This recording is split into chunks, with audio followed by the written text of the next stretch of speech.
PV. അൻവറിന്റെ വീട്ടിലും സ്ഥാപനങ്ങളിലും കഴിഞ്ഞ ദിവസം നടത്തിയ റെയ്ഡുമായി ബന്ധപ്പെട്ട് വിശദമായ വാർത്താക്കുറിപ്പുമായി ഇ.ഡി. കേരള ഫിനാൻഷ്യൽ കോർപ്പറേഷനിൽ നിന്നുമെടുത്ത 22.3 കോടിയുടെ ലോൺ ഇടപാടുമായി ബന്ധപ്പെട്ടാണ് അന്വേഷണം നടന്നതെന്ന് ഇ.ഡി. വിശദീകരിച്ചു. ഒരേ പ്രോപ്പർട്ടി ഈടുവച്ച് ചുരുങ്ങിയ കാലയളവിനുള്ളിൽ വിവിധ ലോണുകൾ KFC വഴി തരപ്പെടുത്തിയെന്നും ഇ.ഡി. പുറത്തിറക്കിയ വാർത്താക്കുറിപ്പിൽ വ്യക്തമാക്കി. അൻവർ ലോണെടുത്ത തുക വകമാറ്റിയതായി സംശയിക്കുന്നുവെന്ന് ഇ.ഡി. പറയുന്നു. അൻവറിന്റെ ബിനാമി സ്വത്തിടപാടുകളും പരിശോധിക്കുകയാണ്. മലംകുളം കൺസ്ട്രക്ഷൻ എന്ന സ്ഥാപനത്തിന്റെ യഥാർത്ഥ ഉടമ താനാണെന്ന് അൻവർ പ്രാഥമിക ചോദ്യം ചെയ്യലിൽ സമ്മതിച്ചിട്ടുണ്ട്. ഡ്രൈവറുടെയും അടുത്ത ബന്ധുവിന്റെയും പേരിലാണ് സ്ഥാപനം ഉള്ളത്. ലോണെടുത്ത തുക അൻവർ മെട്രോ വില്ലേജ് എന്ന പദ്ധതിയിലേക്ക് വകമാറ്റിയതായും 2016 14.38 കോടി സ്വത്ത് 2021 64.14 കോടിയായി വർദ്ധിച്ചതിൽ കൃത്യമായി വിശദീകരണം നൽകാൻ അൻവറിനായില്ലെന്നും ഇ.ഡി. പറയുന്നു. KFC ഉദ്യോഗസ്ഥരുടെ ഭാഗത്തുനിന്ന് വീഴ്ചയും പിഴവും ഉണ്ടായിട്ടുണ്ടെന്നും ഇ.ഡി. വ്യക്തമാക്കി. ഈട് നൽകിയ വസ്തുവിന്റെ മുൻകാല ചരിത്രം കൃത്യമായി പരിശോധിച്ചിട്ടില്ല. 15 ബാങ്ക് അക്കൗണ്ടുകൾ ഉൾപ്പെടെ പി.വി. അൻവറിന്റെ ബെനാമി ഇടപാടുകൾ സംശയിക്കുന്ന രേഖകൾ പിടിച്ചെടുത്തിട്ടുണ്ട്.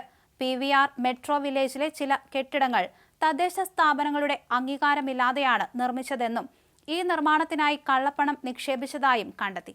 വിൽപ്പന കരാറുകൾ, സാമ്പത്തിക രേഖകൾ, ഡിജിറ്റൽ തെളിവുകൾ എന്നിവയുൾപ്പെടെ നിരവധി രേഖകൾ പിടിച്ചെടുത്തു. കള്ളപ്പണത്തിന്റെ അളവ്, ഫണ്ട് വകമാറ്റൽ, ബെനാമി സ്വത്തുകൾ എന്നിവ കണ്ടെത്താനുള്ള കൂടുതൽ അന്വേഷണം പുരോഗമിക്കുകയാണെന്നും ഇ.ഡി. അറിയിച്ചു.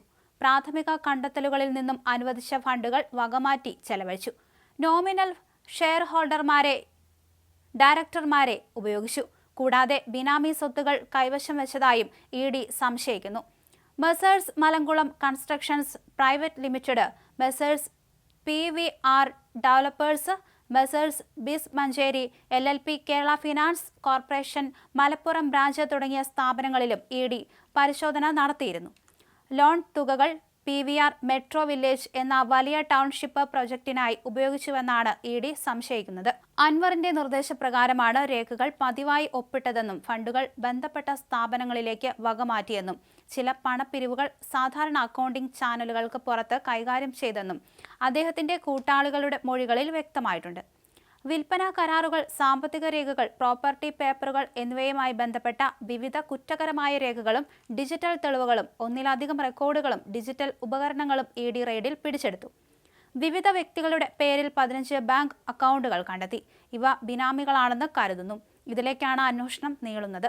ഓപ്പറേഷൻ സമയത്ത് രേഖപ്പെടുത്തിയ KFC ഉദ്യോഗസ്ഥരുടെ മൊഴികളിൽ നടപടിക്രമങ്ങളിലെ വീഴ്ചകളിലേക്കും വിരൽ ചൂണ്ടുന്നതാണ്. അതേസമയം ഇ.ഡി. നടത്തിയ പരിശോധനയിൽ മാധ്യമങ്ങളോട് പ്രതികരിച്ചു അൻവർ ഇന്ന് വാർത്താസമ്മേളനം നടത്തിയിരുന്നു. ഇ.ഡി. പരിശോധന KFCയിൽ നിന്ന് ലോൺ എടുത്തതുമായി ബന്ധപ്പെട്ട വിഷയത്തിലാണെന്ന് അൻവർ പറഞ്ഞു. കാര്യങ്ങൾ ഇ.ഡിയെ ബോധ്യപ്പെടുത്തി ചില രേഖകൾ കൂടി നൽകാൻ ആവശ്യപ്പെട്ടിട്ടുണ്ട്. 9.5 കോടി രൂപയാണ് ലോൺ എടുത്തത്. 6 കോടിയോളം തിരിച്ചടച്ചതാണ്. കള്ളപ്പണം ഇടപാട് നടന്നിട്ടില്ല. ലോൺ എടുക്കുക മാത്രമാണ് ചെയ്തതെന്നും അൻവർ പറഞ്ഞു.